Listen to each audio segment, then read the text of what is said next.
Saya ingat betul dulu ketika saya kuliah di IAIN yang sekarang ganti UIN. Kalau dulu IAIN Institut Agama Islam Negeri, sekarang ganti UIN, Universitas Insya Allah Negeri. Waktu itu kawan-kawan saya dari UGM bilang begini sama saya, UGM, Universitas Gus Miftah, ngapain kamu kuliah di IAIN? Kamu mau jadi apa? Kenapa tidak kuliah di tempat yang favorit, kampus-kampus favorit? Waktu itu saya bilang, menurut saya bukan di mana kamu kuliah, tapi bagaimana kamu kuliah. Orang yang niat belajar dimanapun akan mendapatkan pelajaran.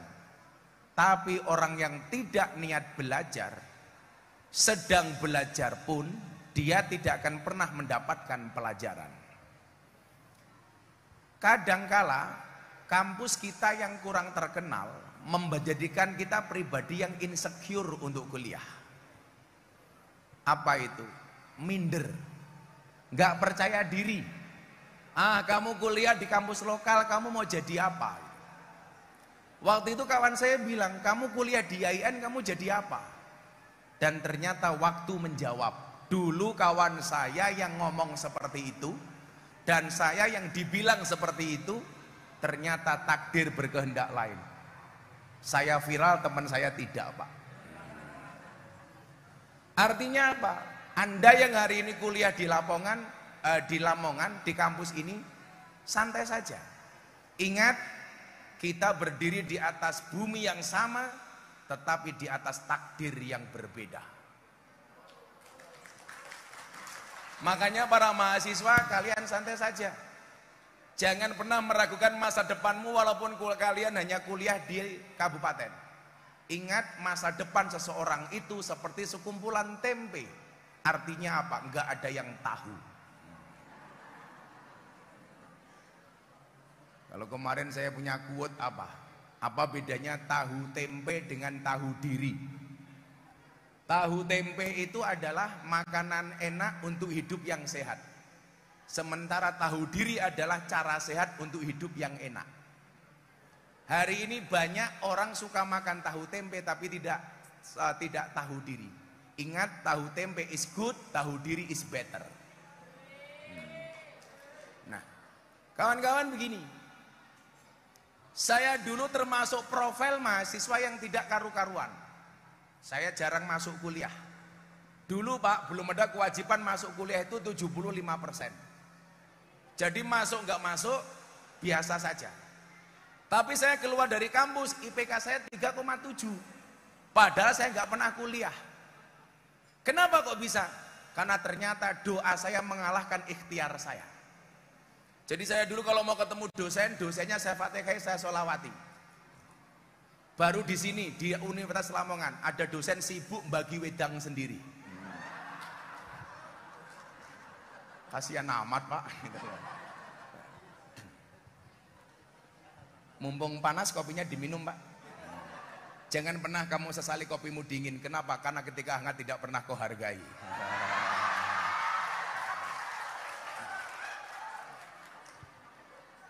Mbak-mbak tahu kenapa kopinya pahit? Karena manisnya kamu habiskan.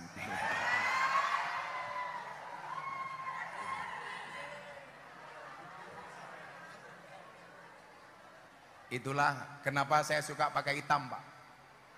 Karena kopi itu hitam. Saya bilang hitam itu lebih menyenangkan dibandingkan putih. Buktinya apa? Tai lalat lebih menyenangkan dibandingkan panung. Pilih tai lalat apa panu Pak? Tai lalat. Nah, artinya apa? Saya ingin menyampaikan begini. Bahwa kesuksesan kita itu yang pertama, kalau kita kemudian belajar hadis ya. Hadis yang kemudian sering kita baca dan merupakan dasar kita berpijak, itu minimal ada 4 hadis yang bisa kita pegang, Pak. Yang pertama, rangkuman semua hadis itu hanya 4 hal. Kita rangkum hanya dalam 4 hal. Tolong lihat jari saya, jangan lihat cincin saya. Malah dibilang pamer. Tak copot Pak, malu saya. Apa le?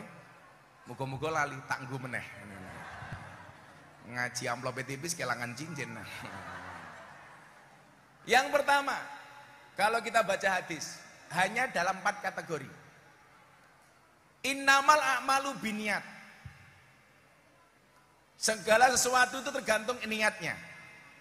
Kemudian yang kedua, min husnil islamil mar'i tarkuhu ma la ya'nihi.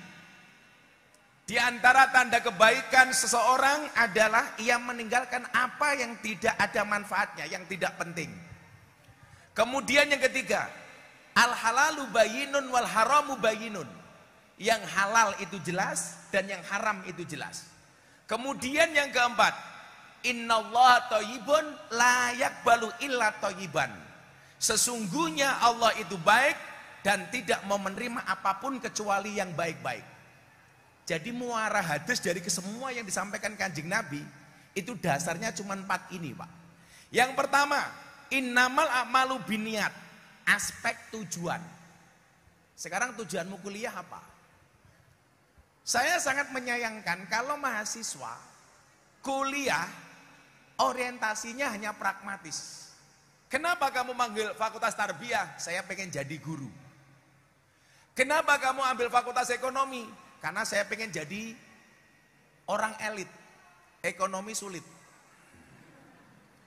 Kenapa kamu pengen kuliah di hukum? Saya pengen jadi pengacara. Jadi kualitas masa depanmu tergantung niatmu hari ini. Bapak Ibu, saya dulu di pondok 40 orang. 39 semuanya belajar normal, saya abnormal. Artinya abnormal apa? Semua santri pondok kawan saya belajar kegiatan belajar mengajar seperti santri pada umumnya. Buka kitab, kelas. Saya tidak, Pak. Kalau yang lain tarbiyah, saya menggunakan metode tarkiyah. Tabarukan cari berkah. Yang lain ngaji kitab, saya ke kandangnya kiai. Kebetulan kiai saya punya ayam 10.000. Tugas saya apa? Ngasih makan ayam, siang ngasih makan ayam, sore ambil telur ayam atau nimpal telek ayam. Makanya dulu ada Gus yang mengatakan Miftah itu Gus telek. Saya nggak masalah dianggap Gus telek, karena bagi saya telek itu istimewa. Walaupun bau tidak ada berani yang menginjak-injak telek. Wani orang mungkin gitu. Makanya saya dibilang telek, it's okay. Saya lebih suka jadi telek dibandingkan jadi roti. Kenapa? Telek bisa jadi pupuk, roti dipangan jadi telek. Lah, hidup telek.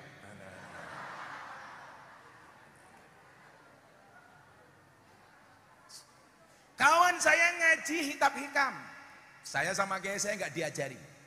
Sampai kiai saya bilang satu saat saya keluar dari pondok, kiai saya bilang, kamu nggak usah underestimate, kamu nggak usah insecure, nggak usah minder.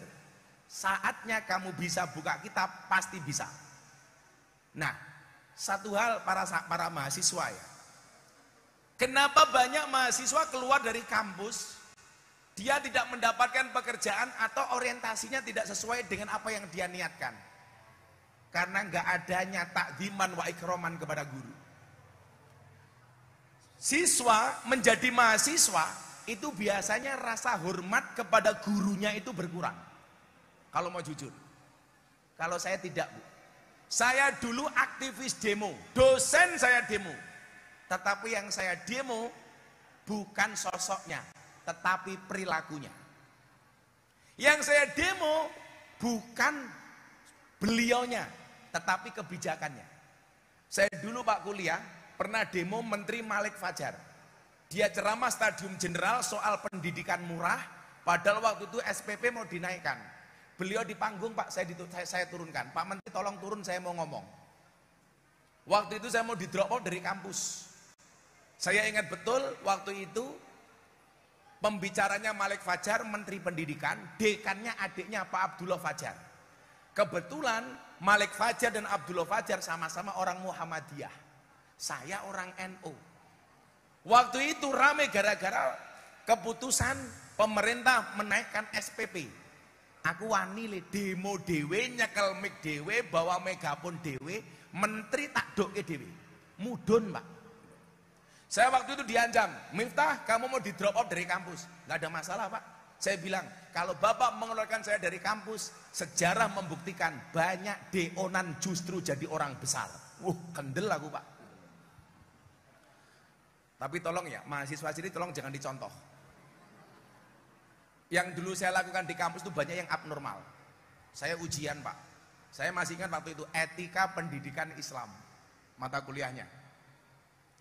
Saya masuk pakai sandal. Dekannya datang Pak Abdullah Fajar. Miftah kamu keluar. Loh kenapa, Pak? Coba kamu baca peraturan ujian. Mahasiswa ujian tidak boleh pakai sandal. Saya keluar, Pak. Sandal saya taruh, saya ke tong sampah, saya cari kresek. Apa yang saya lakukan? Sandal saya buang, saya ganti dengan kresek. Saya masuk kelas, serak, dekannya datang. Miftah, kamu menghina saya. Kenapa Pak Dekan? Dilarang pakai sandal, kenapa kamu pakai kresek? Coba Pak Dekan baca peraturannya. Mahasiswa ujian dilarang pakai sandal. Nggak ada bahasa kewajiban pakai sepatu. Maka saya pakai kresek. Mudar aku ya. Makanya Pak dosen hati-hati kalau bikin peraturan. Ketemu mahasiswa model saya mudar, Pak, itu loh. Nah, yang pengen saya sampaikan apa? Kenapa orientasimu itu gagal? Karena tidak sesuai dengan niatan kamu dulu ketika kuliah. Ketika kuliah, teman saya 40 satu kelas. Mondok 40 orang, kuliah 40 orang. Yang nggak serius cuman saya. Tapi dari 40 orang itu mohon maaf yang jadi kiai cuman saya, Pak. Pertanyaannya adalah kok bisa? Karena saya konsisten dengan innamal a'malu binniyat. Jadi kalau Anda pengen kuliah, kemudian pengen mendapatkan pekerjaan sesuai dengan ijazah munduk ngimpi. Saya punya kawan, kuliahnya di mana? Teknologi nuklir UGM. Pekerjaannya apa sekarang? Tukang gawe mercon. Kalau cuman bikin mercon, nggak usah kuliah teknologi nuklir, santri pinter, Pak. Saya punya kawan, kuliahnya di mana? Geologi pertambangan. Harusnya kerjanya di mana, Pak? Batu bara, tambang dan lain sebagainya. Anda tahu sekarang pekerjaannya apa? Tukang kuras WC. Sampai motornya ditulisi, silitmu adalah rezekiku.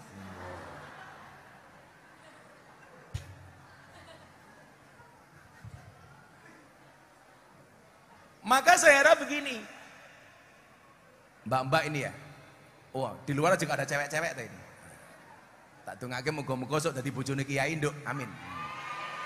Rambutnya gondrong, amin.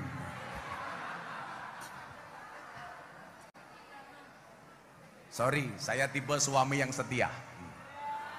Saya punya prinsip, lelaki yang hebat bukan lelaki yang mencintai banyak wanita, tetapi mencintai satu wanita dengan banyak cara. Kenapa saya ngomong seperti itu? Karena direkam banyak kamera. Saya kemarin terakhir nasihat pernikahan ke Mas Deddy Corbuzier. Ini contoh ya. Dia orang kaya, orang the have, tapi menikah Pak yang diundang cuma 50 orang. Keluarga inti, orang luar cuma saya. Karena saya bertindak sebagai khutbah nikah sama nasihat pernikahan. Ditanya sama wartawan, Gus kenapa Mas Deddy nikahnya kok sederhana banget? Saya bilang, pernikahan itu yang penting bukan mewah tapi sah. Yang wajib mahar bukan mahal. Makanya mbak-mbaknya kalau ada cowok suka sama kamu, katakan sama cowokmu, kalau kamu mencintaiku Mas, pilih satu di antara dua, halalkan atau tinggalkan. Wah. Guayane cah lanang ki omongane apa? Lautan kan ku seberangi. Wah. Gunung kan ku daki. Kamu bilang, dobos Mas, KUA kelihatan loh, kamu nggak bisa mendatangi, bosok gitu loh. Makanya mas-mas ya, ingat, kalau sayang jangan dimantanin, kalau mantan jangan disayangin. Ya. Ada yang janda Bu? Kok ketawa-ketawa Bu? Gitu. Janda. Oh, banyak janda di sini. Makanya kenapa? Bagi para pria se-Indonesia, bandara yang paling menyenangkan bandara yang ada di Surabaya.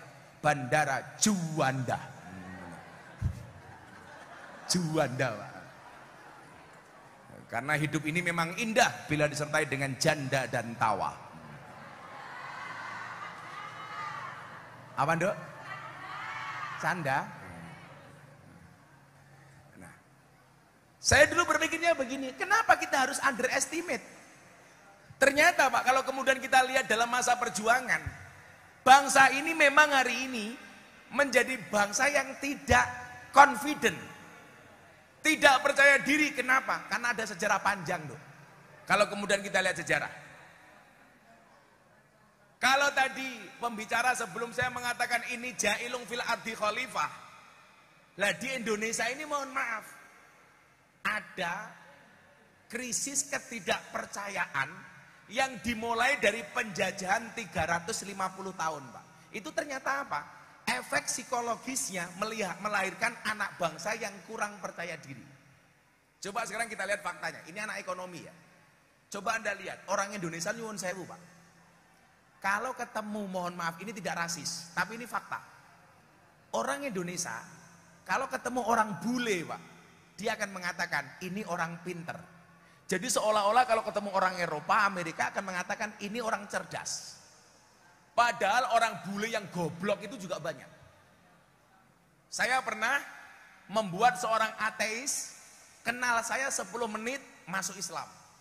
Saya mau syuting di acara saya di iNews TV, ngobrol bareng Gus Miftah. Ada bintang tamu ngajak cewek cantik usia 20 tahun. Begitu saya lihat belangkon dengan pakaian seperti ini, dia tanya sama saya, who are you? Anda siapa? Saya bilang, Ustadz, dia tidak paham. Akhirnya saya jawab, what is the meaning of Ustadz? Saya jawab, Muslim teachers. Baru dia ngerti, Pak. Kemudian saya tanya, and you? I am Audur Linda, from Iceland, dari Islandia. Usianya 20 tahun. Saya tanya, agama kamu apa? Before I am Christian and no atheist. Dulu saya orang Kristen, sekarang saya orang ateis. Saya tanya, kenapa kamu menjadi orang ateis? Jawaban dia apa? Because God is fiction. Dia bilang, because God is nothing, religion is fiction. Tuhan itu tidak ada dan agama itu hanya fiksi. We are believe in science, not in God. Kami hanya percaya dengan ilmu pengetahuan, tidak percaya dengan Tuhan. Jawaban dia. Begitu saya 10 menit menjelang masuk studio, saya mau tapping, dia tanya sama saya, boleh nggak saya tanya satu hal kepada Anda? Tanya apa, Mbak? Orang Islandia. Coba nanti dicek, dia pernah saya undang di podcastnya Mas Deddy Corbuzier, alasan cewek ini masuk Islam. Kemudian apa? Dia tanya sama saya begini, Bu, saya boleh nggak bertanya tentang perempuan? Apa yang pengen Anda tanyakan? Kenapa perempuan itu dalam Islam kok dijajah, dipenjarakan? Maksud Anda apa? Kenapa perempuan geraknya harus dibatasi? Tidak seperti laki-laki. Harus nutup aurat, tutup jilbab, dan lain sebagainya. Sementara di kami, laki-laki dan perempuan sama. Mau berbusana seperti apa? Never mind, gak ada urusan. Maafi muskilah. Bahasanya anak Lamongan, no word, ora popo. Ini kenapa kami dibatasi? Nah, saya itu berusaha, Pak, belajar bahasa Inggris lagi. Kenapa? Karena saya dapat banyak undangan dari luar negeri, Pak. Gara-gara saya ceramah di gereja tahun 2021, yang di Indonesia saya dibully. Saya dapat undangan dari wali kota Los Angeles, Amerika Serikat, untuk berbicara toleransi. Besok akhir tahun saya mendapatkan undangan dari Washington DC, sebagai leader yang dianggap paling toleran, bersama dengan tokoh-tokoh toleransi sedunia. Makanya saya paksakan saya harus belajar lagi bahasa Inggris. Dan ternyata bahasa Inggris itu menurut saya kalau saya pelajari nggak begitu susah dibandingkan bahasa Arab, Pak. Buku bahasa Inggrisnya book, buku jatuh gedebuk, selesai, Pak. Jam tangan bahasa Inggrisnya clock, jam tangan rusak oklok. Kucing bahasa Inggrisnya apa, Dok? Cat. Kucing kakinya 4, cat bien.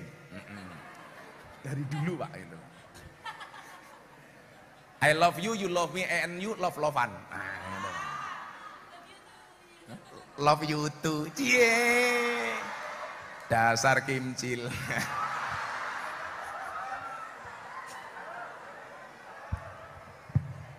Santai Dok. Kalau jodoh pasti ketemu. Amin. Ketemunya di mana? Di pelaminan. Sebagai apa? Sebagai tamu. Ya. Sakit.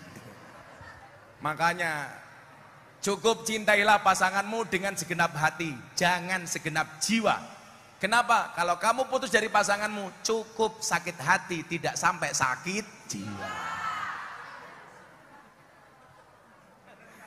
Saya soal gombal pinter Pak. Karena cowok itu kelemahannya di mata, cewek itu kelemahannya di telinga. Makanya cowok itu kurang ajar. Kalau di luar lihat cewek cantik dia akan teriak, wow. Pulang lihat istrinya, weh, gitu. Betul Pak Rektor? Betul. Ya, dasar rektornya codot. Aku ya ho'o Pak. Cowok itu kelemahannya di mata. Makanya jagalah pandangan suamimu dengan make up dan dandanmu.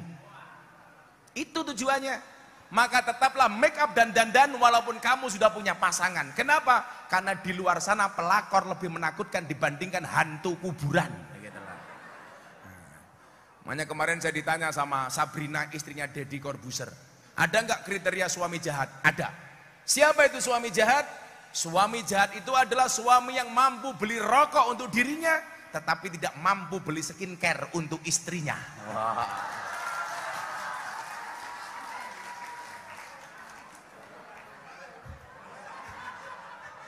Makanya ibu-ibu Pak, kalau kita lihat ini wajahnya glowing. Begitu lihat wajahnya, wow. Lihat kakinya, weh. Makanya ada istilah buah pisang, buah belimbing, buah pisang.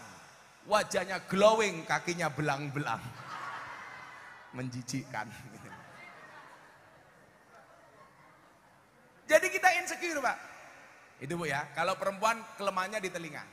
Makanya kalau pengen dicintai oleh istrimu gampang lah, banyaklah berdusta. Ya, kalau perempuan jujur Pak malah nesu-nesu tok Pak. Makanya dihapusi malah seneng Pak.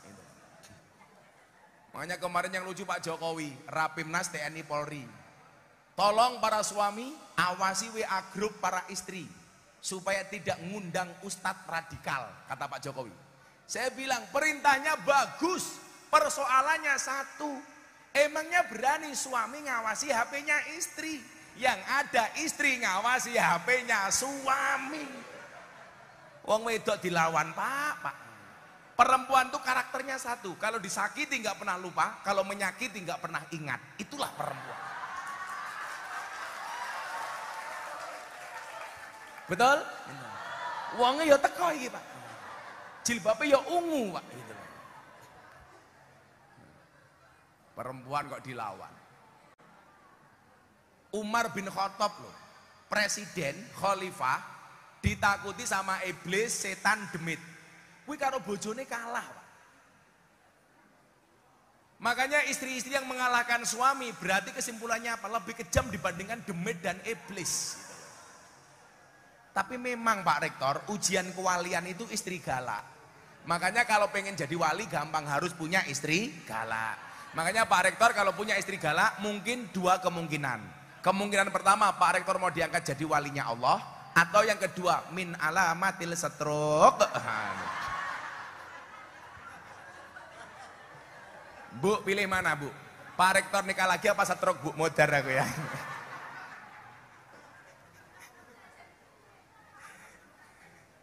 Tapi saya yakin Pak Rektor orang baik. Maka saya berpesan, tolong jangan dikubur sebelum mati. Jadi kita jadi pribadi yang insecure. Kalau lihat orang bule, kita mengatakan apa? Ini orang pinter. Kalau melihat orang Cina, mohon maaf, otak kita apa Pak? Ini orang kaya. Makanya coba Anda lihat Bu, masuk bank pengen utang. Orang Jawa bawa sertifikat, orang Cina nggak bawa apa-apa. Petugas bank akan menghargai orang Cina. Loh, ini bukan rasis tapi fakta. Kurang ajarnya apa? Orang Jawa bawa perlengkapan komplit, persyaratan komplit. Yang Cina nggak bawa apa-apa. Mindsetnya apa? Yang punya duit orang Cina. Lebih celaka lagi apa? Kalau ketemu orang Arab, mindset kita apa? Ini orang suci. Apalagi sudah pakai serban, pakai ubel-ubel. Wah, wali. Saya dulu bawa orang umroh, dia betul-betul orang awam. Begitu landing di Jeddah, banyak orang pakai jubah, pakai ubel-ubel. Dia mengatakan apa? Ternyata di Jeddah banyak Habib. Goblok gitu loh. Persoalannya orang Mekah, orang Jeddah, orang Madinah di kebun kurma juga pakai jubah. Sopir truk juga pakai jubah. Masuk kamar, lihat TV Pak, channelnya Arab. Langsung tangannya diangkat. Amin. Begitu saya lihat ternyata apa? Berita pemerkosaan. Makanya hari ini banyak orang yang gagal paham. Contoh begini. Saya pernah dicurhati sama Via Valen. Dia bilang gini sama saya, "Bah, saya mau curhat." "Apa, Nduk?" "Apa benar Din As-Salam itu lagu sholawat?" "Lah kenapa, Nduk?" "Saya kemarin di panggung dangdutan nyanyi Din As-Salam di demo sama orang." "Kenapa?" "Via Valen dianggap tidak sopan karena nyanyi sholawatan di panggung dangdutan dengan pakaian terbuka." "Apakah benar Din As-Salam itu lagu dangdut?" Saya jawab salah. Mohon maaf, Din As-Salam itu lagu sholawat. Saya bilang salah. Gobloknya orang kita, mohon maaf, setiap qasidah Arab itu dianggap sholawat. Padahal qasidah itu belum tentu sholawat, dan sholawat tidak harus berbahasa Arab. Din As-Salam itu artinya apa? Lagu perdamaian. Berarti bukan sholawat? Bukan, Pak. Jadi kalau Bu Rektor di toilet, BAB, sambil nyanyi Din As-Salam boleh, Bu. Nanti coba dipraktekkan, duduk, termenung, sambil Din As-Salam.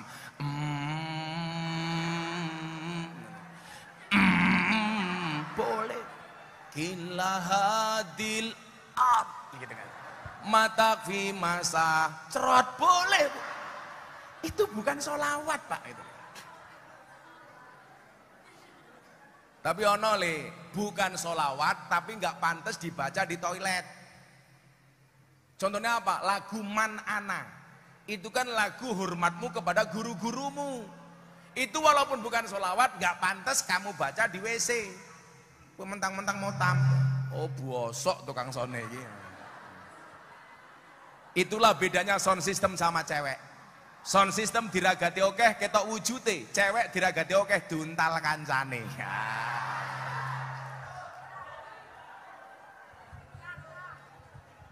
Entita tukang sone. Tukang son, kamu tahu nggak fungsi tongkat saya ini apa? Satu untuk tekan, dua gantol gulune tukang son sing raison dan dandani son. Ndi wonge?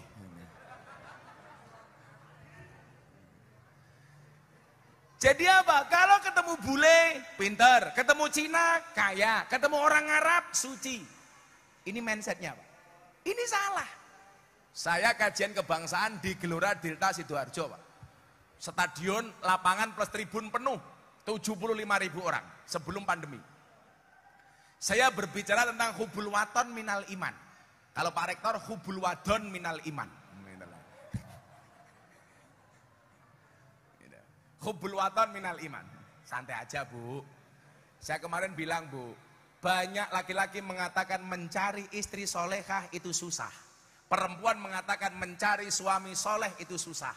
Pertanyaannya, kenapa sibuk mencari bukan menjadi? Laki-laki mencari istri yang sempurna, istri mencari suami yang sempurna. Mereka lupa diciptakan untuk saling menyempurnakan. Nah, maka jangan pernah mencari pasangan yang sempurna, tetapi terimalah pasanganmu dengan cara yang sempurna. Ngono Pak Rektor. Tapi ibu ingat, kalau punya suami berkumis, pertahankan. Fik dia lele, bukan buaya. Dan Pak Rektor ternyata pecel lele, penggemar cewek lemu-lemu.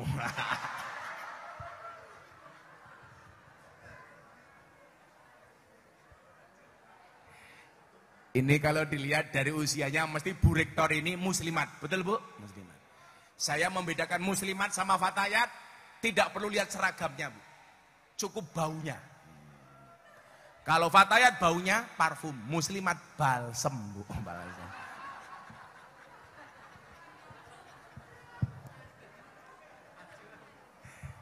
Semoga Bu Rektor panjang umur. Jadi orang sedunia mati, Bu Rektor hidup sendiri. Amin.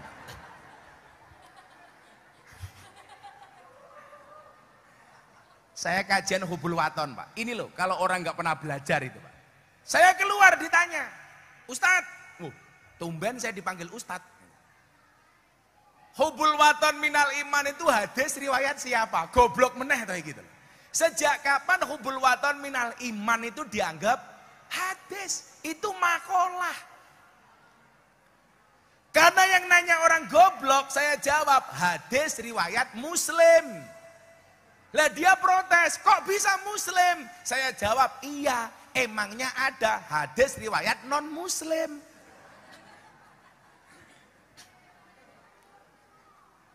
Makanya apa?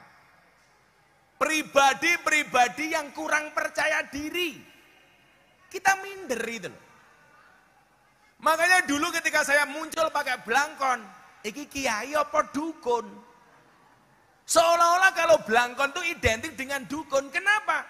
Karena orang gagal paham membedakan mana budaya, mana agama.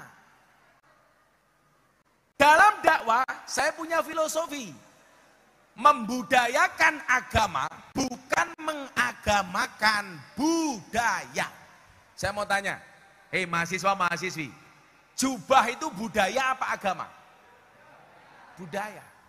Perintah nutup aurat itu budaya apa agama? Agama. Tapi cara nutupnya itu budaya. Saya mau tanya, jubah yang dipakai oleh orang Arab itu ada sejak Nabi atau sebelum Nabi? Sebelum Nabi. Itu warisan nenek moyang orang Arab. Maka jubah itu bisa dianggap budaya, bisa dianggap sunnah. Dianggap budaya karena tradisi itu sudah ada sejak sebelum Nabi. Bisa dianggap sunnah karena Nabi kebetulan kesehariannya juga menggunakan jubah. Pertanyaan saya, apakah orang Lamongan harus pakai jubah? Jawabannya tidak. Neng kolam ngurusi lele kok nganggo jubah? Ya dipatil manukmu. Betul Pak Wabub ya? Narik becak ning alun-alun nganggo jubah, narik rem iso salah. Becake rem ning ngisor sadel. Nggo jubah ra mandek-mandek, Pak. Golek degan menek wit kelapa nganggo jubah, blulukmu nambah loro. Sing cilaka apa? Ngeduk pasir ning kali nganggo jubah. Yo little body, silite gatel kelebon wedi gitu. Makanya begitu masuk Indonesia boleh pakai sarung kayak bapak iki, Troy, gajah duduk. Wah, sarung yang paling jujur. Dibuka sarungnya muncul belalainya.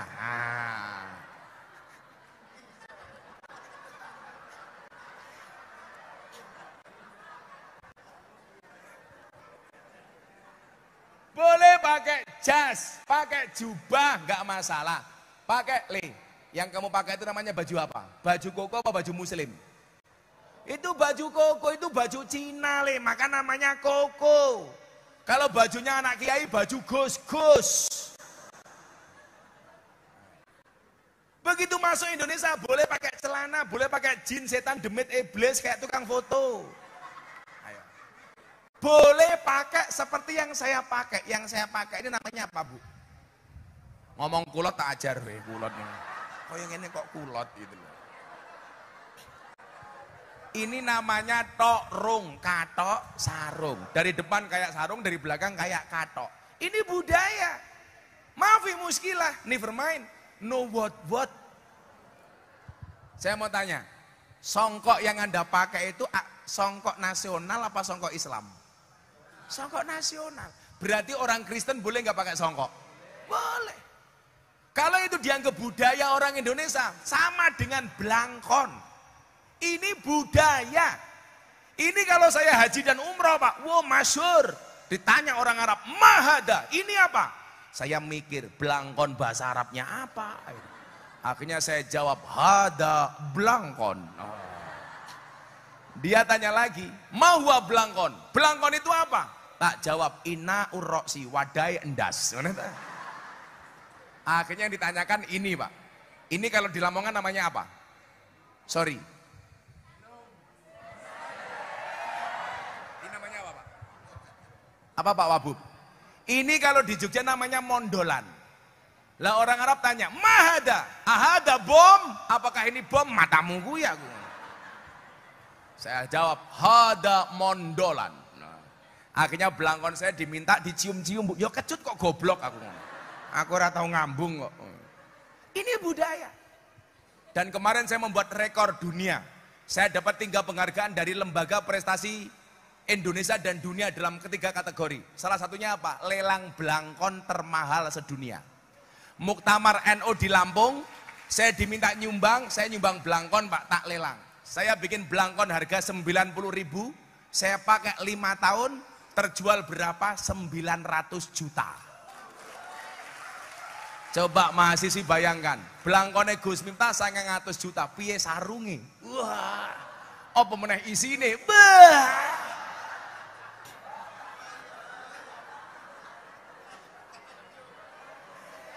Isine belangkon Pak, gitu.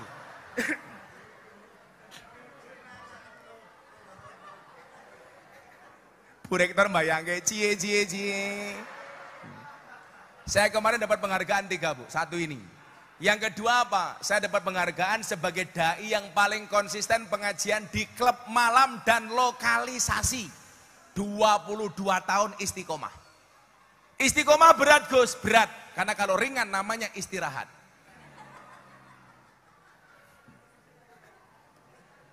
Ibu yang giginya berkawat tertawa dia. Oh, budekan. Oh, budekan ekonomi. Itulah prinsip orang ekonomi. Ngirit untungnya dikawati. Nggak usah kawatan Bu, ingat merongos itu adalah mingkem yang tertunda.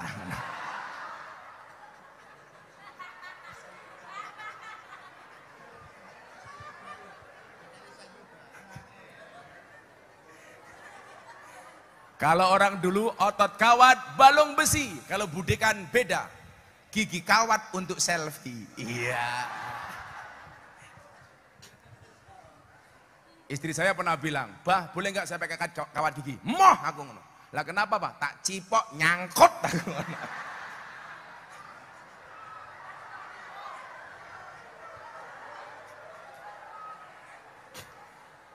Makanya kalau ada cewek bilang Pak, cowok itu pembohong, saya nggak setuju. Saya gaweane ngapusi ku wong wedok Pak. Coba Anda lihat penampilannya. Penampilannya Bapak ini kan jujur. Pakai kopiah 1, baju hem 1, sarung 1. Bahkan mungkin nggak sempakan umpamanya. Coba kalau perempuan Pak, dilihat. Ngapusi kabeh.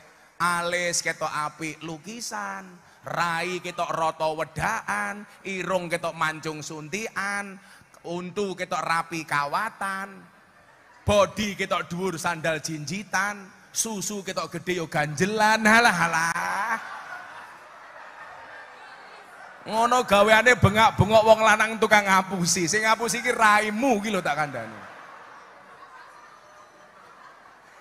Malah mbak-mbake mlaku kaya gapura bar dicet ya lho. Ini budaya. Songkok budaya. Maka kita jangan sampai kemudian hal-hal kecil seperti itu membuat kita insecure.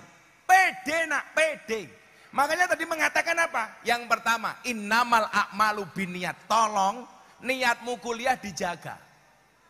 Lah, bagaimana supaya kamu jadi orang besar? Syaratnya 1. Hadis berikutnya. Min husnil islamil mar'i tarkuhu malayaknihi. Tinggalkan yang tidak penting. Caranya bagaimana? Bersahabatlah dengan orang yang penting. Ibnu Athaillah mengatakan dalam kitab Hikam. Loh Pak, aku mbiyen ra diajari hikam Pak, tapi saya banyak hafal dalil hikam Pak. Kuwi mergo berkahe guru saya. Lah sekarang mahasiswa begitu santri jadi mahasiswa, hilang taklimnya. Kemudian apa? Yang menonjol sisi kemahasiswaannya, bubar Nduk. bubar. Saya tidak. Hormat saya tidak boleh putus. Saya dulu pelajaran yang paling saya benci matematika. Tetapi guru matematika sampai hari ini masih saya kirimi Fatihah. Saya dulu belas gak bisa bu, tapi pinter golek duit. Namanya aja matematika, makin tenanan makin tidak karu-karuan. Dulu mas, kalau ujian, lembar jawaban dikasih, soalnya terakhir. Saya soal belum dibagi, matematika sudah selesai saya garap. Fatihai solawate, guruku matematika, Al-Fatihah. Ngeyel tambahi, Yasin sak tahlile, modar we aku. Begitu ujian akhir nasional, nilai NEM saya, Eptanas Murni di Lampung, tertinggi tingkat madrasah selampung Pak. Padahal soalnya belas rata woco. Ampuh Pak. Delalah nurun ning anakku yura seneng matematika. Kelas 3 naik kelas 4, matematika bu soal 10 salah semua. Gurune mau marah nggak berani, wong anake kiai. Ya modar aku. Akhirnya gurunya tak telepon Pak Guru, kalau mau marah sama anak saya silahkan datang ke pondok. Saya pengen tahu apa sebab anak saya nggak bisa mengerjakan. Anak saya ditanya, anak saya namanya Mufti atau Ilah Sohibul Adhiya Maulana Habibur Rahman. Ada yang salah? Anak-anakku dewe. Sing gawe ya aku dewe. Kowe ra melu urun kok cerewet. Mas, kenapa soal matematika 10 salah semua nggak ada satupun yang benar? Apa jawaban anak saya? Mohon maaf Pak Guru, kenapa semua salah nggak ada satupun yang benar? Karena kebenaran hanya milik Allah. Betul aku ini. Lanjutkan nih, anakku aku ngono. Orang sama matematika bangga aku ngono.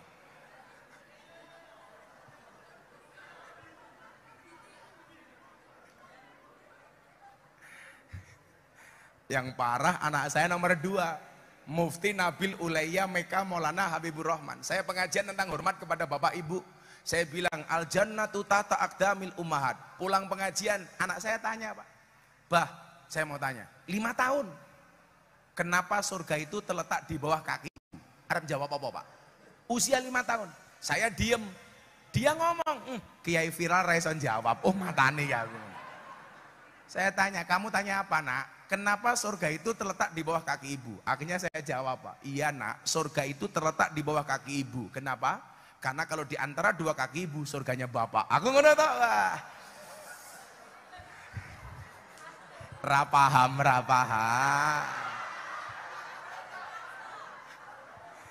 Gayane mahasiswi Universitas Lamongan sok goblok lah. Rupamu nduk. Anak saya jawab, oh alah pantesan ibu kemarin jalannya pelan-pelan. Lah kenapa nak? Takut surganya rusak.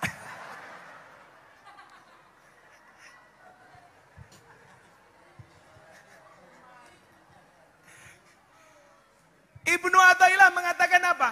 Latas hab. Ini mahasiswa ya. Banyak pendidikan orang tua bagus, pendidikan dosen bagus, pendidikan kampus bagus. Tetapi kenapa bu anak rusak? Karena salah pergaulan. Makanya Ibnu Athaillah mengatakan apa? La tashab man la yunhiduka haluhu wala yadulluka 'alallahi maqaluhu. Jangan bersahabat dengan orang yang perbuatannya tidak membuat kamu semangat dan terengginas. Dan perkataannya tidak membuat kamu dekat dengan Allah. Makanya saya bilang, Dok, begitu Mas Deddy Corbuzier dihajar soal podcast LGBT, saya datang ke Mas Deddy bukan sebagai guru, tetapi sebagai sahabat. Sahabat itu apa? Sahabat itu seperti mata dan tangan. Mata menangis, tangan mengusap. Tangan terluka, mata menangis. Maka saya bilang, satu sahabat yang memahami air matamu lebih baik dibandingkan 1000 teman yang hanya bisa melihat canda dan tawamu. Makanya saya bilang, saya datang ke universitas ini dalam rangka mencari sahabat. Apa bedanya teman, pacar, dan sahabat? Siapa itu teman? 1000 orang yang datang di saat kamu senang. Siapa pacar? 1 orang yang membuat kamu melupakan 1000 orang. Dan yang kita cari sahabat, siapa itu sahabat? Satu orang yang tetap bertahan di saat 1001 orang meninggalkan Anda. Oh. Ngono Pak Wabub, dihapusi ra ngerti kok ngono kan. Iki gayane dolanan HP-ne cross gaya. Aku sing iPhone biasa, Pak.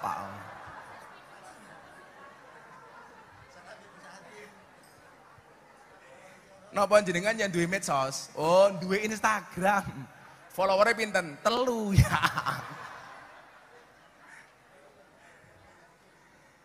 Maka apa? Kunci suksesmu satu yang tadi pertama, orientasinya harus benar, niatnya harus benar. Yang kedua, cari komunitas yang benar. Pak, mohon maaf. Hari ini saya mengatakan, orang yang salah pergaulan itu lebih gampang dinasihati daripada yang salah milih pengajian. Ngeri tuh bahasa saya. Kalau soal salah pergaulan, Gus Miftah lo ahli nih. Saya didoli sejak tahun 2000. Saya mendapatkan julukan presiden para pendosa, itu didoli, Bu. Ada anak perutnya besar, datang ke saya, begitu saya buka perutnya ditato beduk. Wongnya gendut Pak, tato gendut, beduk. Saya bilang, Pak Munif Sarif, jadi cowok tolong perutnya jangan besar-besar. Karena ada penelitian dokter cowok yang perutnya besar biasanya manungnya cilik Pak.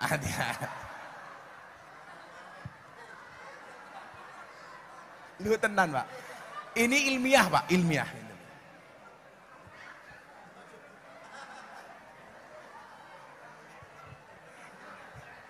Pak Rektor mulai ngenang ini.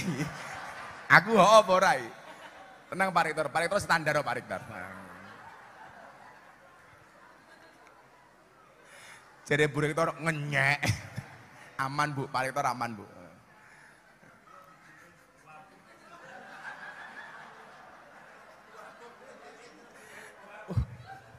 Oh Bu Abub. Santai Bu Abub. Saya gemuk Gus, santai Bu.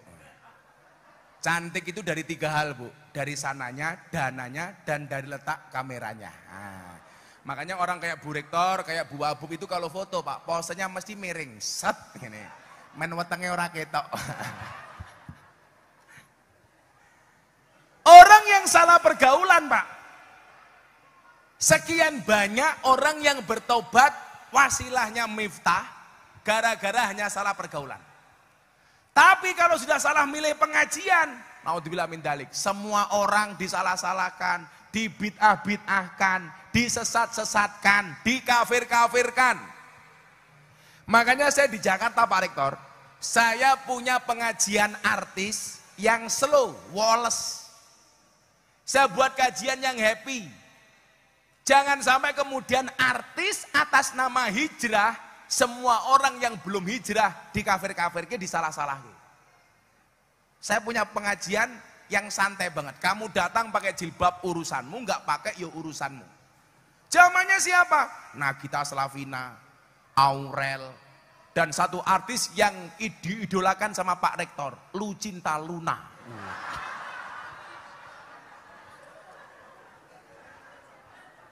Saya dirangkul Pak, ketoke ayu kok ganjel lah ngono. Bono lanang Pak.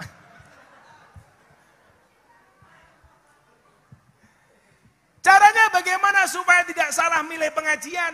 Fas'alu ahla dzikri in kuntum la ta'lamun. Bertanyalah kepada ahli dzikir ketika kamu tidak mengetahui sebuah persoalan. Bahasa saya apa? Ikutlah pendapat ahli. Jangan ikut-ikutan orang yang ahli berpendapat. Saya kira ahli berpendapat Pak, banyak. Tapi ikutlah pendapat ahli. Makanya adik-adik, kalau kamu punya medsos, yang di follow, yang asik-asik saja nduk. Kuwi mahasiswawi. Sing di follow dosen-dosenmu. Kowe molo malah gisel. Loh, apa kayaknya? Kayak penggemar Gisel kayak pasti kayak. Yang di atas saya ingatkan, gunakan waktumu sebaik mungkin. Kenapa? Karena sedetik saja berharga, apalagi 19 detik. Ya, hati-hati.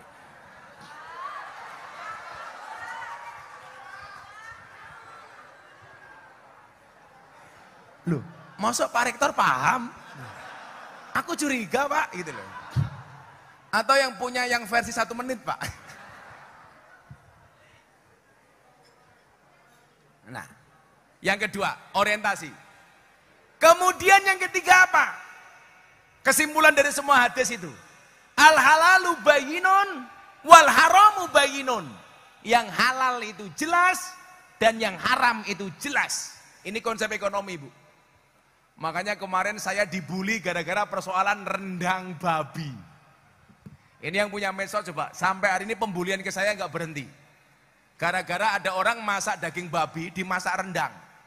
Ini dikatakan menistakan agama. Saya bilang, sejak kapan rendang itu punya agama? Betul nggak?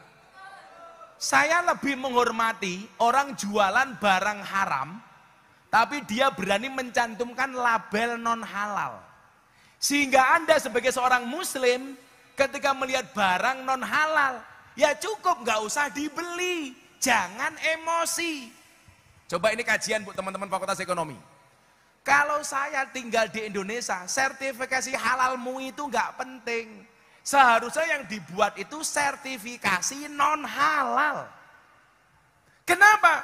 Karena mayoritas makanan di Indonesia itu halal. Makanya yang perlu kita buat makanan non halal sertifikasinya.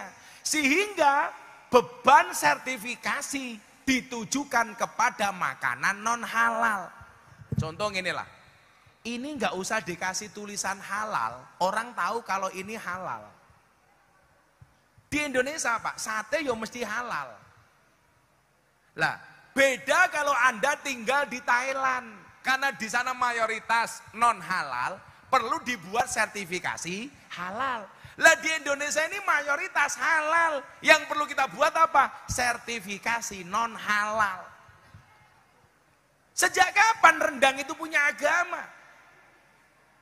Dulu pernah ada stand up komedi dari Madura, Tretan Muslim sama Coki, membuat masakan daging babi dimasak dengan kurma.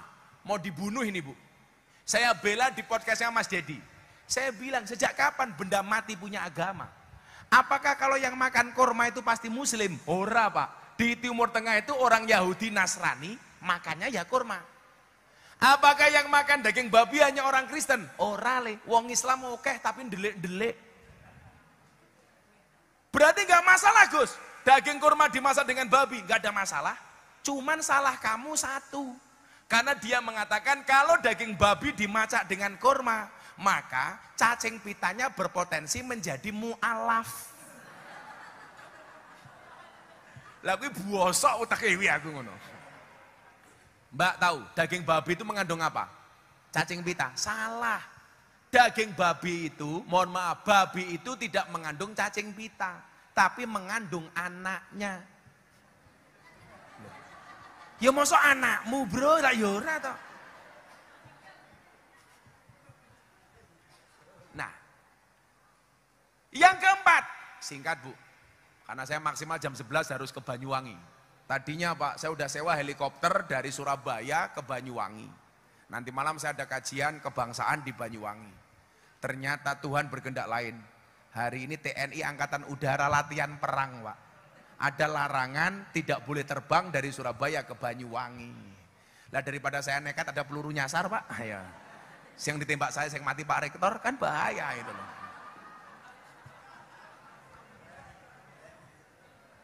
Ayo selawatan dulu ya, selawatan. Kerja. Meneng gua domblong. Sesuk aku mlebu surga bocah hadroh tak ajak. Amin.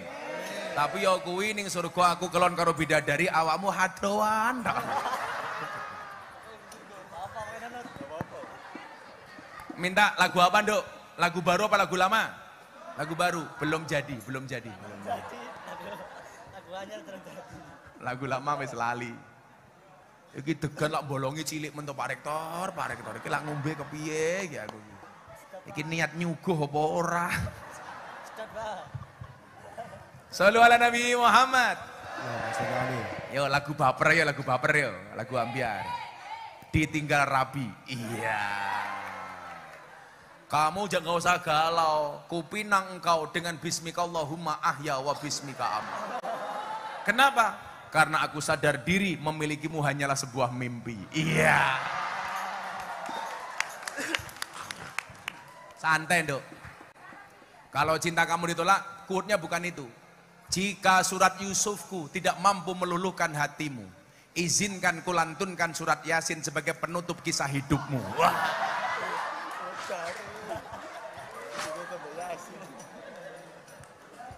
Modar ya.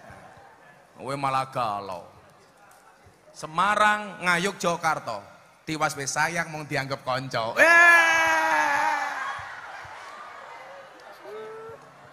Modar. Santai le, bocah-bocah adroh. Arum 21, Allah menciptakan manusia berpasang-pasangan, betul? Itu artinya kalau kamu tidak punya pasangan, jelas kamu bukan manusia. Santai wae nak. Kalau kamu dibulu dasar kamu jomblo, kamu jawab, sorry aku jomblo bukan karena aku tidak laku, tapi karena memang tidak ada yang mau. Odo wae. Sejomblo-jomblonya kalian segera berakhir, amin. Di mana berakhirnya? Kalau tidak di pelaminan, minimal di pemakaman. Shallu ala Nabi Muhammad. Yo lagu ini cah nom-nom ya. Atiku rasane loro. Ayo! Goblok iki janjan.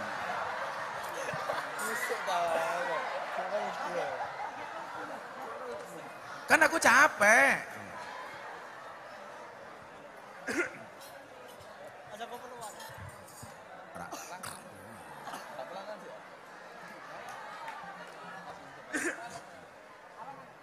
Apa diwale? Aku nabu adroh pengen ngaji ning kene. Ayo. Kurang ajar, tapi amplopnya diwale Gus matamu. Ayo le. Atiku rasane lara, nyawang kanca ado karo agama. Randuwe tata krama, Qur'ane ra diwaca, salate yo ditinggalno. Tangan diangkat untuk Kanjeng Nabi. Ya Rabbi bil Mustafa baligh maqasidana waghfir lana ma madha ya wasi'al karami huwal habibul ladzi turja syafa'atuhu li kulli haulin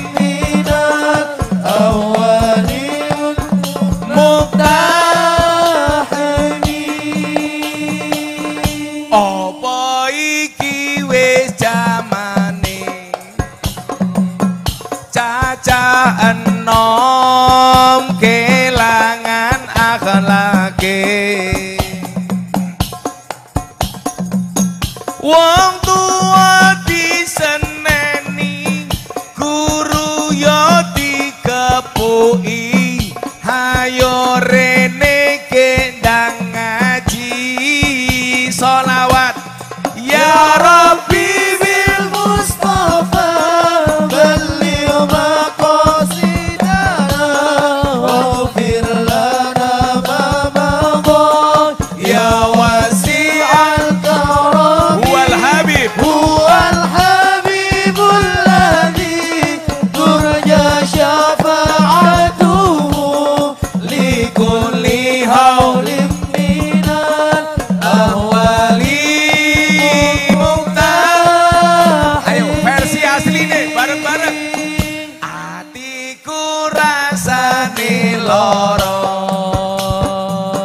nyawang kowe rabi karo wong liya,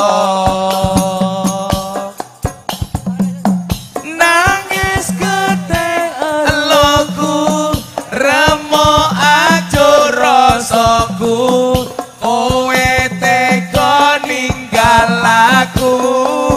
Sholawat ya Rabbi fil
Rektor bengok, ho aho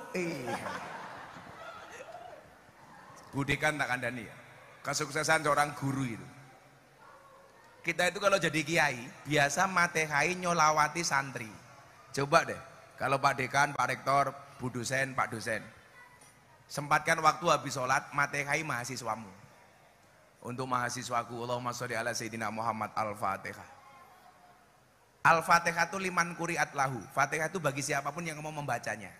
Kita sering kirim Fatihah untuk yang mati, tapi lupa kirim Fatihah untuk yang hidup. Lah untuk nyambung secara emosional antara dosen dengan mahasiswa, mahasiswa sholawat Fatihah untuk dosennya, dosen Fatihah dan sholawat untuk mahasiswanya. Sehingga nopo Pak? Outputnya ini akan berkah. Memani budikan, untuk mahasiswi kok nuwakal. Sholawati Fatihah. Allahumma sholli ala Sayyidina Muhammad wa ala ali Sayyidina Muhammad. Muga-muga mahasiswaku dadi cah apik kabeh. Al-Fatihah mandi. Jenengan duwe anak nakal turu cekel silai. Allahumma sholli ala Sayyidina Muhammad wa ala ali Sayyidina Muhammad. Anakku soleh Al-Fatihah. Pak Rektor duwe bojo cangkeme cerewet turu cekel cangkeme. Allahumma sholli ala Sayyidina Muhammad wa ala ali Sayyidina Muhammad. Moga-moga bojoku cangkeme ra cerewet. Al-Fatihah. Kok Fatihahnya tetap cerewet Pak, tambahi Yasin sak tahlile.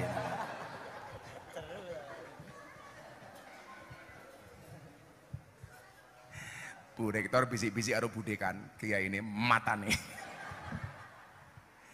Shallu ala Nabi Muhammad. Nah, yang keempat, innallaha thayyibun la yaqbalu illa thayyiban. Allah itu baik dan tidak akan menerima apapun kecuali yang baik. Maka kamu jadi mahasiswa, tolong masuknya niate api, berproseslah yang api, outputnya insya Allah api. Amin. Makanya kenapa dikatakan innallaha yuhibbul muhsinin. Allah itu paling suka dengan orang yang baik.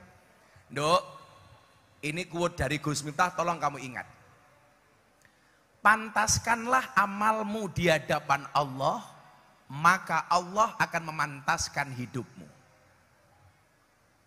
Kenapa selama ini hidup kita nggak pantas-pantas? Mergo amalmu ora pantes. Dulu senakan-nakannya saya, kuliah saya nggak pernah pacaran. Dulu saya KKN Pak, itu 9 orang, cowoknya 4, mohon maaf, cowoknya 5, ceweknya 4. Cowok 5 ini yang nggak punya motor, cuman saya. Yang 4 ini cinlok pacaran semua. Saya jadi obat nyamuknya. Tapi hari ini cukup saya katakan Bu. Saya katakan, di belakang kesuksesan seorang laki-laki akan ada banyak mantan yang menyesali.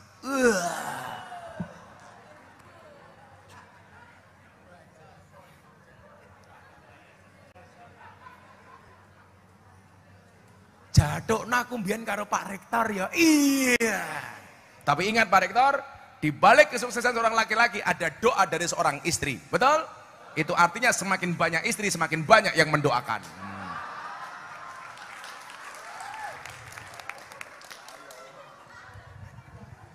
Coba ibu-ibu, mbak-mbak dijawab. Dalam Al-Quran itu Mbak, ada 4 tipe keluarga.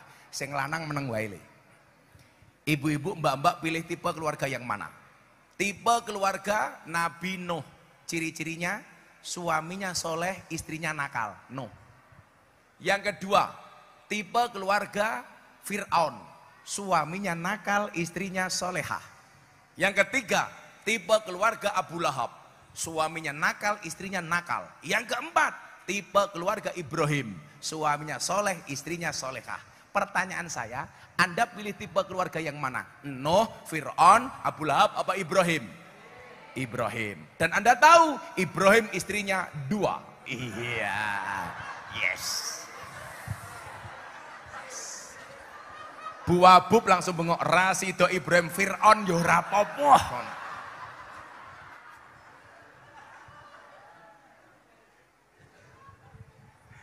Alhamdulillah Pak Rektor, kalau istri saya mau dimadu, subhanallah. Abah saya siap dimadu, syaratnya asalkan abah mau diracun, matamu. Makanya inilah hebatnya perempuan. Seorang laki-laki berani menghadapi ribuan ekor lebah untuk membawa sebotol madu. Tapi seorang laki-laki tidak berani menghadapi seorang istri untuk membawa seorang madu. Betul? Betul. Makanya Pak Rektor kalau pengen tahu madu yang asli atau palsu. Pak Rektor tanya saya. Madu kasih botol, dikocok-kocok dia goyang. Palsu, berarti isinya air. Madu taruh di atas meja, dirubung semut. Palsu, berarti mengandung gula. Madu bawa pulang, istri marah, asli Pak. Jajalan Pak Rektor.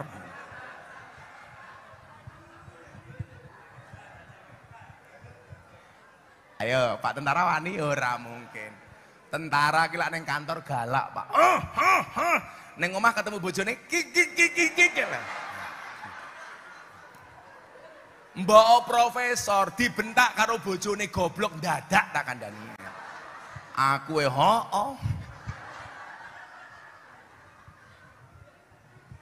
wong wedok kok dilawan. Dan yang jelas Pak, perempuan itu ahli sejarah. Sekali Anda punya salah seumur hidup kelingan terus. Itulah perempuan. Betul? Fakta itu. Makanya kalau saya ditanya, Gus pengen menikah lagi nggak? Kalau toh saya nikah lagi, saya pengen cari istri Arab. Kenapa istri Arab? Jadi kalau istri Arab saya marah, serasa mendengarkan tartil Quran. Iya. Ewek, sadaqallahul adzim. Ngono lho, Pak. Kacau. Berproseslah yang baik. Nah, bagaimana berproses yang baik? Ini terakhir. Sekarang kita hidup di era 5.0. Semuanya berbasis teknologi. Di era ini mohon maaf, 4C, ada 4C yang harus Anda lakukan kalau Anda pengen jadi orang besar.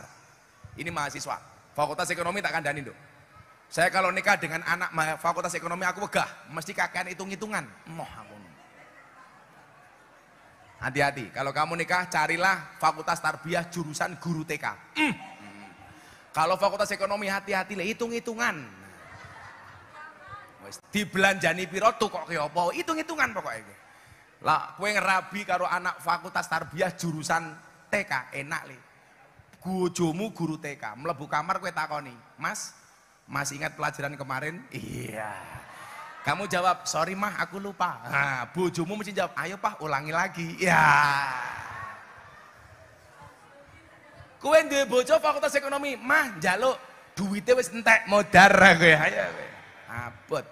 Dan yang jelas perempuan itu hatinya seperti rekening bank. Maksudnya apa? Enggak mungkin berbunga kalau enggak ada saldonya. Lah. Bener enggak? Bener. Ingat jatuh cinta itu pakai perasaan, merawatnya pakai penghasilan. Makanya enggak ada istilah cewek matre, yang ada cowok kere tak kandani. Tak ewangi nduk. Wong aku ora seneng karo lanang kok. Aku tembelo wong wedok, Bu. Aku senengnya wedok, ora seneng lanang kok. Ngopo? Aku tanya orang Pak Kapolri, Gus, seneng gak sama polisi? Saya gak suka sama polisi. Kenapa Gus? Karena saya suka polwan. Aku yang ngono toh. Polisi lanang ya Pak. 4C. Tolong anak-anak Universitas Lamongan Anda ingat-ingat.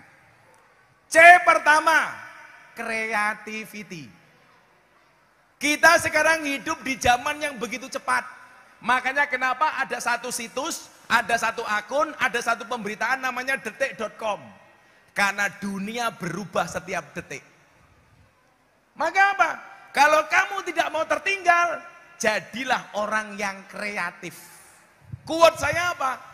Kalau kamu tidak terlahir sebagai orang yang kaya dan cerdas, maka kamu harus menjadi orang yang kreatif dan bekerja keras. Kerja keras, kerja cerdas, kerja ikhlas. Kerja keras membuat kamu bertahan hidup. Kerja cerdas membuat kamu menikmati hidup. Kerja ikhlas membuat kamu mensyukuri hidup. Santai aja, kreatif. Orang hari ini kenapa? Ketika dia punya sesuatu, takut dicontoh oleh orang, Pak. Karena dia tidak kreatif. Ingat, Dok, quote saya hari ini.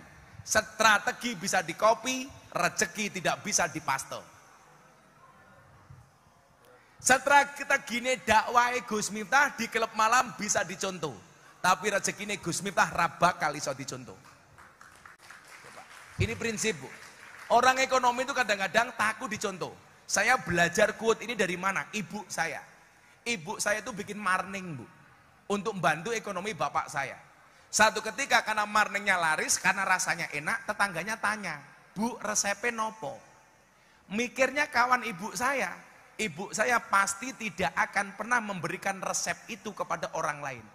Tapi sama ibu saya, Pak, dikasih. Niki resepe, carane goreng ngoten niki, carane ngedol ngoten niki. Orang-orang protes. Bu, kalau resepnya dicontoh sama orang, ibu ada pesaing loh.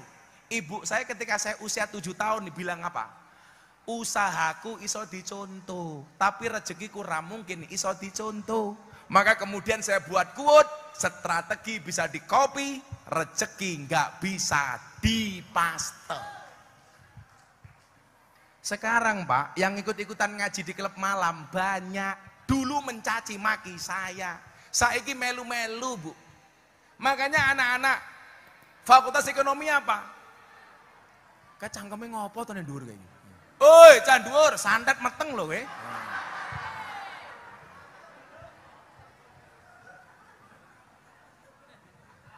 Oh, kayaknya dhuwur wong to. Tak pikir munyuk. Kowe meneng cangkemmu. Tak rabi lho kowe.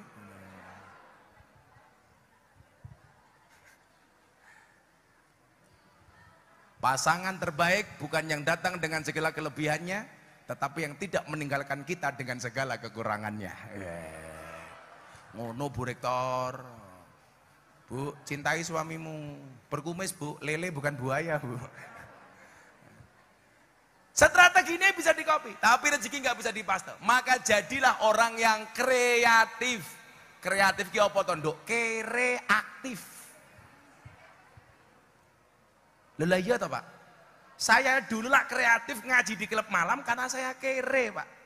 Saya ngaji di klub malam, konsisten Bu, 22 tahun. Dan untuk kreatif pasti banyak diuji. Maka yang pertama adalah creativity. Kemudian yang kedua apa? Critical thinking. Ayo kritis. Pikiran yang terbuka, open minded. Dulu orang bilang begini, ah jadi santri kamu bisa apa? Kuliah di kampus tidak terkenal kamu mau jadi apa? Coba open minded. Fisikmu boleh di Lamongan, tapi otakmu harus mendunia. Otakmu harus di Jerman. Manganmu oleh pecel lele, tapi otakmu nggak kalah dengan mereka yang nguntal McD.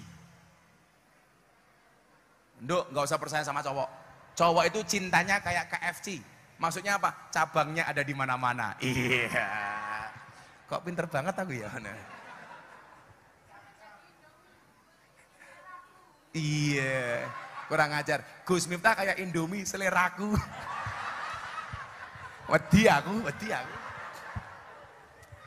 Sorry Indo, aku sama kamu itu seperti Indomaret dan Alfamaret. Berdekatan sih, tapi nggak pernah jadian. Iya. Gini iki codotnya dilawan.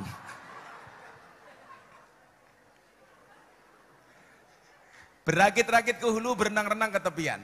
Mantanmu sudah ke penghulu, kok kamu masih sendirian? Iya.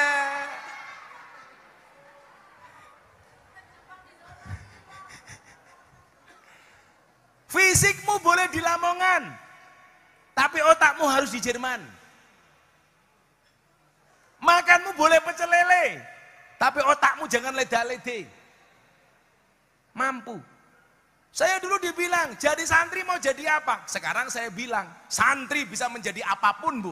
Santri bisa menjadi presiden, Gus Dur. Santri bisa menjadi wakil presiden, Kiai Ma'ruf Amin. Santri bisa jadi gubernur, Bu Khofifah. Santri bisa jadi wakil bupati, walaupun bupati ini Muhammadiyah. Aku ingin ngaji ke Pak Bupati, ngerti lah Muhammadiyah. Saya bilang, saya dulu Pak pernah tinggal di masjidnya orang Muhammadiyah 5 tahun, nggak ada masalah. Masalahnya apa? Saya kurus. Gara-gara saya tinggal di Muhammadiyah, berat badan saya hanya 40 kilo. Kenapa saya ikut Muhammadiyah kurus? Karena Muhammadiyah belas rano selamatan. Aku ngono toh. Saya dulu 4 tahun Pak. Saya dulu jadi James Bond, jaga masjid dan kebon di Muhammadiyah. Makanya kawan-kawan kalau hanya beda Muhammadiyah biasa aja lah. Saya dulu 4 tahun Pak. Dan fine. Makanya hari ini kalau ada orang ribut gara-gara NU Muhammadiyah salah. Musuhmu itu bukan NU, musuhmu bukan Muhammadiyah. Saya bilang Indonesia ini akan baik-baik saja kalau NU dan Muhammadiyah baik-baik saja. Toh NU dan Muhammadiyah itu bedanya tipis. Wong NU senengane dawa, Muhammadiyah senengane cendak. Mung kuwi tok toh. Ayo mahasiswi, seneng sing dawa apa cendak? Dawa. Wah. NU dawa, adan Jumat peng pindho, Muhammadiyah cendak pisan. Yo ora apa-apa, sing penting Jumatan. Betul? Salat subuh NU dawa, pakai kunut, Muhammadiyah cendak enggak pakai kunut. Yo ora apa-apa, sing penting subuhan.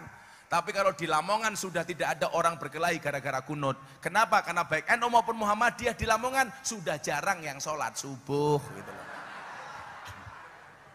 Soline tambahu soli fardhu subhi kawanan lillahi ta'ala. NU dawa baradan puji-pujian, Muhammadiyah cendak tanpa puji-pujian ya ora apa-apa.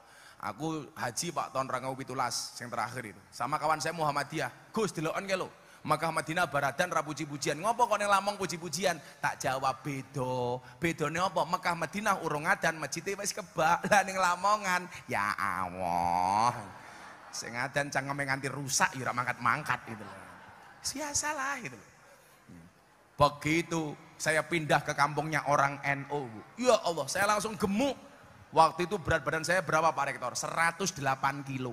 Ngopo aku melu NU lemu? Soalnya wong NU titik-titik mangan, yasinan mangan, tahlilan mangan, solawatan mangan, manakipan mangan, istighosahan mangan.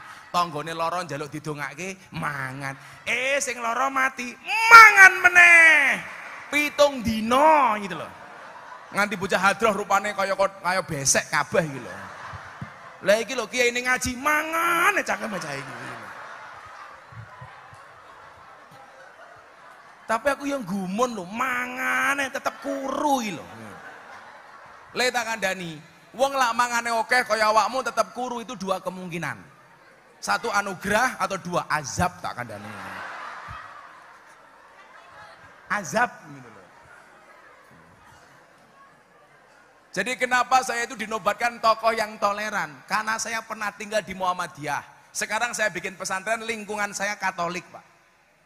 Makanya kalau orang Indonesia ribut hanya gara-gara beda ormas, beda agama, lucu, Pak. Wis ra jamane tak kandhani. Apalagi sekarang banyak sing seneng aneh-aneh itu. Kampung saya, Pak, itu 60% Katolik. Tetangga saya selatan rumah saya itu pastor, utara saya kuburan. Seumur hidup saya tidak pernah bertengkar dengan tetangga utara saya. Kuburan.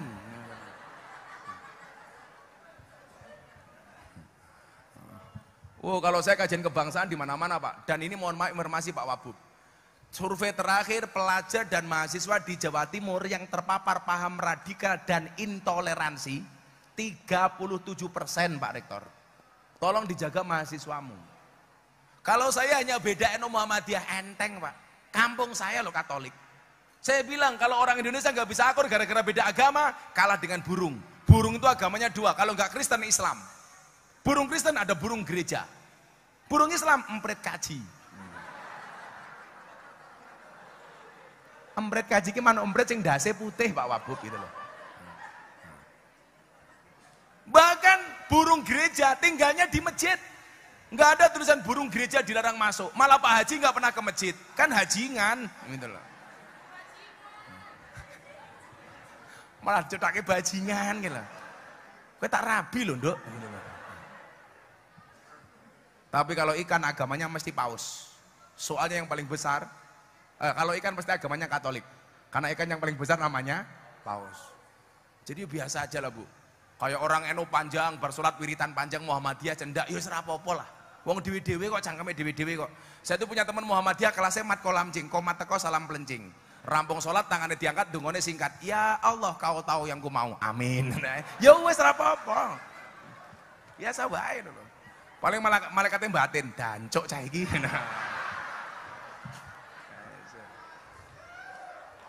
Ayo saling belajar. Lah soal gawe kampus, gawe rumah sakit, gawe sekolah, orang NU belajar ke Muhammadiyah. Tapi lah soal gawe pengajian, gawe santri sing apik, gawe pondok sing gede, orang Muhammadiyah belajar ke NU. Makanya ayatnya Iqra bismi rabbik. Iqra itu dimensi intelektual, bismi rabbik itu dimensi spiritual. Wong NU biasa, wong nyuwun sewu, orang Muhammadiyah biasanya dominan di intelektualitasnya, orang NU dominan di spiritualitasnya. Maka kalau saya ditanya apa bedanya NU dan Muhammadiyah, bedanya siji. Lah wong NU biasanya gede atine, wong Muhammadiyah biasanya gede akale kok ndase kepiye to iki? Tak kekrek lho nduk, nduk. Ngawur kowe. Ndase ngono. Cangkem ae.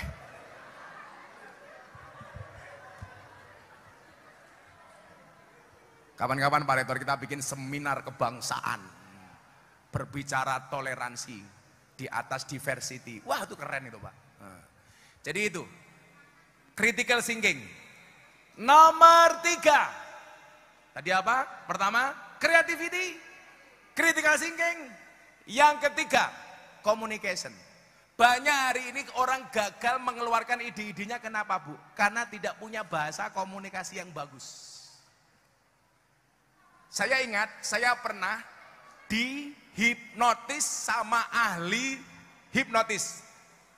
Orang TV. Dia bilang apa? Yang dilakukan Gus Miftah ketika pengajian itu udah bagian dari ilmu hipnotis. Artinya apa? Kita tertawa, jamaah tertawa, kita menangis, mereka menangis. Itu hipnotis, Pak. Itu yang dilakukan sama Bung Karno. Itu bagian apa? Ilmu komunikasi. Dan yang keempat, kolaborasi. Ini zaman sinergi dan kolaborasi. Afdolul amali bil jamaah. Makanya kenapa mahasiswa dulu ada belajar kelompok, itu bagian dari kolaborasi. Maka saya bilang, sehebat-hebatnya Superman kalah dengan super team. Superman itu goblok Pak Rektor. Kenapa? Baju badannya besar, bajunya es. Goblok itu Superman. Lebih goblok lagi, pakai sempak di luar. Yang paling goblok siapa? Yang nonton. Tahu orang goblok, kenapa? Ditonton. Makanya saya punya quote, kecerdasan itu seperti celana dalam, boleh dipakai tapi nggak boleh dipamerkan. Biar orang pinter raiso Pak. Creativity, critical thinking, communication, dan collaboration. Anda akan jadi orang besar. Maka bermimpilah anak-anakku, sahabat-sahabatku, bermimpilah dalam hidup. Jangan hidup dalam mimpi. Kalau ada orang lain mengatakan mimpimu terlalu besar, katakan kepada mereka, bukan mimpiku yang terlalu besar, tapi pikiranmu yang terlalu kecil. Hidup di dunia tidak semudah membolak-balikkan tangan, tapi yakinlah dengan tangan kamu bisa membolak-balikkan dunia. Kalau hidupmu diselimuti masalah, bersyukurlah, berarti kamu masih manusia. Karena kalau diselimuti wijen namanya onde-onde. Dan kalau Bu Rektor cari onde-onde yang paling enak, carilah onde-onde yang wijennya ganjil, Bu. Itu paling enak. Jadi sebelum makan dihitung dulu, Bu. Pak Rektor, sampun jam 11, saya harus ke Banyuwangi. Terima kasih acara hari ini. Mudah-mudahan bisa memberikan motivasi untuk anak-anak Fakultas Ekonomi. Dan mudah-mudahan kita tetap bersatu dan rukun di atas perbedaan yang ada. Amin Allahumma amin. Ingatlah satu ayat yang sering Allah kumandangkan, yang sering kita baca dalam surat Yasin. Innama amruhu ida aroda syai'an ayyakula lahu kun. Coba dijawab yang kencang. Allah akan merubah nasib Anda ketika kita punya keinginan. Ida sodaqal asmu wa duhas sabil. Innama amruhu idza arada syai'an ayyaqula lahu kun. Ayyaqula lahu kun. Ayyaqula lahu kun. Mudah-mudahan kita semuanya mendapatkan kun fayakunnya Allah. Al-Fatihah. Shiratal ladzina an'amta 'alaihim. Bismillahirrahmanirrahim. Allahumma shalli ala sayyidina Muhammad wa ala ali sayyidina Muhammad walhamdulillahirabbil alamin.